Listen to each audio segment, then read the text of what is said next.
आगे हम जनसंचार के उद्देश्य के विषय में चर्चा करेंगे। ये काफ़ी महत्वपूर्ण है, इस पर प्रश्न भी अक्सर पूछा जाता है। जनसंचार के 3 सबसे महत्वपूर्ण उद्देश्य होते हैं। सबसे पहला उद्देश्य होता है सूचना देना। जब हम जनसंचार करते हैं तो इसका मुख्य उद्देश्य होता है सूचना देना, या जो व्यक्ति प्राप्त करने वाला होता है उसका मुख्य उद्देश्य होता है सूचना प्राप्त करना। टेलीविज़न हो, समाचार पत्र हो या इंटरनेट हो, सबसे पहला काम ये करते हैं वो है सूचना देने का।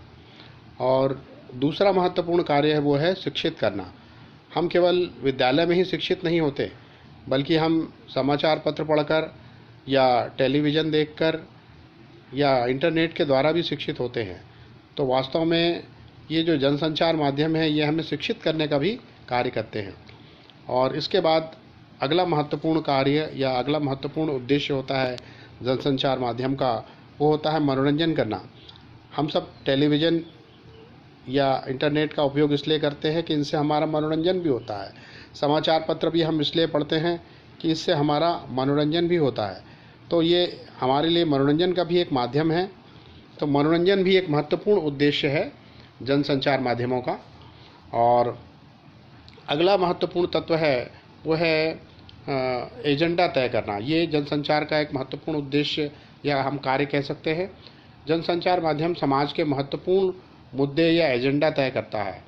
जैसे यदि समाचार पत्र में भ्रष्टाचार के विषय में चर्चा की जा रही है, या इन दिनों कोरोना का संकट चल रहा है, चारों ओर उसी के बारे में चर्चा हो रही है, तो इसका मतलब है कि हमारे समाज का सबसे बड़ा मुद्दा, सबसे महत्वपूर्ण जो एजेंडा है वो यही समस्या है। और अगला जो जनसंचार का कार्य है, जनसंचार का उद्देश्य है, वो है निगरानी करना। निगरानी करना बहुत ही महत्वपूर्ण उद्देश्य होता है। इसीलिए जनसंचार को और पत्रकारिता को लोकतंत्र का चौथा स्तंभ भी कहा जाता है, क्योंकि यह सरकार या हमारे देश के जो जिम्मेदार प्रशासन तंत्र है उस पर निगरानी करने का भी कार्य करते हैं। यदि कहीं भी कुछ गलत हो रहा हो तो इसके विषय में लोगों को सूचित करना, बताना, जागरूक करना, ये भी जनसंचार का ही कार्य और उद्देश्य माना जाता है। और अंत में एक और महत्वपूर्ण इसका जो है कार्य और उद्देश्य है, और वह है विचार विमर्श का मंच। विचार विमर्श का एक बहुत ही महत्वपूर्ण मंच माना जाता है जनसंचार माध्यम।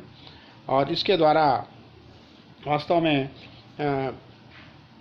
बहुत सारे लोग एक साथ विशाल समुदाय के रूप में जुड़ते हैं और विचार विमर्श के एक मंच के रूप में हर महत्वपूर्ण मुद्दे पर चर्चा का एक मंच बनता है। चाहे वो इंटरनेट हो, समाचार पत्र हो, रेडियो हो, टेलीविज़न हो और यहाँ तक कि सिनेमा, ये जो पांचों माध्यम हैं ये जनसंचार के आधार स्तंभ माने जाते हैं। और इन सभी माध्यमों में सूचना देना, शिक्षित करना, मनोरंजन करना, एजेंडा तय करना, निगरानी करना और विचार विमर्श का मंच, ये महत्वपूर्ण उद्देश्य या कार्य होता है। बच्चों, एक बात याद रखेंगे कि कभी कभी इसी प्रश्न को जनसंचार के रूप में न पूछकर ये पूछा जाता है कि पत्रकारिता के मुख्य कार्य या उद्देश्य क्या है, उसमें भी यही लिखना है। वास्तव में पत्रकारिता और जनसंचार दोनों का उत्तर यही होगा।